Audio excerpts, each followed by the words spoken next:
కొన్ని సంవత్సరాలు ఏఐ పెట్టిన తర్వాత మళ్ళీ ఫ్యాక్ట్ చెక్ అన్నీ చూసుకునే బదులు అసలు మనుషులనే పెట్టుకుంటే బాగుంటుందిలే అనేటువంటి దీనికి మళ్ళీ వచ్చారు అనేది విత్ ఎక్స్పీరియన్స్, వాళ్ళ యొక్క లాట్ ఆఫ్ ఎక్స్పీరియన్స్తో మళ్ళీ వాళ్ళు ఇలా వస్తున్నారని చెప్పంటున్నారు. అయితే ఇక్కడ ప్రజెంట్ ఒక 3 దశలు మనకి కనిపిస్తున్నాయండి.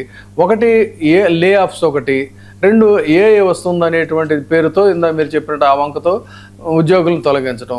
ఇంకొకటి ఏంటంటే మ్యాసివ్ ఏఐ స్పెండింగ్ డేటా సెంటర్లు, అంటే జీపీయూలు, విద్యుత్ క్లౌడ్ బిల్లులు, రియాలిటీ చెక్, ఇవన్నీ కూడా వాళ్ళకి ఒక మిక్స్డ్ ఇష్యూస్ అన్నీ కూడా ఉన్నాయి.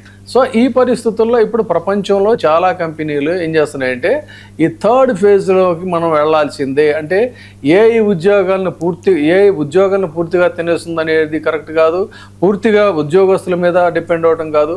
ఈ రెండింటిని కూడా బ్యాలెన్స్ చేసుకుంటూ వెళ్లాల్సినటువంటి అవసరం ఉంది. ఇదే క్రమంలో ఎక్స్పెండిచర్ను కూడా మనం కాస్ట్ కంట్రోల్ కూడా ఏఐ నుంచి ఎట్లా చేయాలనేది చూడాలి అనే దాని మీద, అంటే తెలివిగా ఎక్కడ అవసరమో, ఎక్కడ హ్యూమన్ సర్వీస్ అవసరం అనే దాన్ని పెట్టుకోవడంలోనే వాళ్ళ యొక్క ప్రతిభ ఉంటుందనే దాని మీద వీళ్ళు క్యాలిక్యులేషన్స్ ఉన్నాయండి. ఒక రాయిటర్స్ లేటెస్ట్ ఇది ఒకటి చేసింది అనాలిసిస్. ఈ రాయిటర్స్ అనాలిసిస్ ప్రకారం ఏంటంటే ఏఐ వల్ల టోకెన్ ఖర్చులేమో అదుపు తప్పుతున్నాయి. కొన్ని అంచనాల ప్రకారం 2035 నాటికి ఏఐ ఖర్చులు సంస్థల మొత్తం టెక్నాలజీ బడ్జెట్లో దాదాపు